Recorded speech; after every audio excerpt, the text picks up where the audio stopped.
За зимското одржување на улиците во градот годинава е задолжено комуналното јавно предпријатие Водовод, кое навреме ја подготви механизацијата која ќе биде вклучена во чистењето и одржувањето на улиците во зимски услови, а обезбеди и доволни количини на сол и песок. Согласно програмата за зимско одржување, која неодамна беше усвоена и од страна на Советот, за која имаме обврска и да ја извршуваме и да ја подготвуваме, ги утврдивме екипите најнапред кои ќе одговорат на овој предизвик. Тука се работи за екипирање во делот на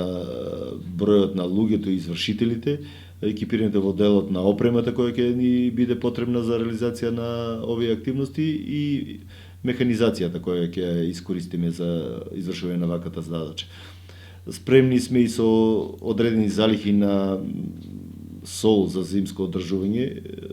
која ја имаме останата од минатите години и сега во понеделникот заврши постапката на избор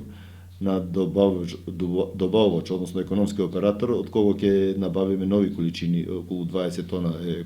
отприлика годишната потрошка, зависно од временските услови и од сезоната. И сметам дека со тоа што се екипиравме во делот на бројноста, извршителите, во делот на опремата и делот на механизацијата, сметам дека ќе бидеме спремни да одговориме на првите предизвици, односно ниските температури, односно врнежите од снег или дожд. Потребните финансиски средства за зимското одржување на улиците во градот се обезбедени од буџетот на општината за оваа календарска година.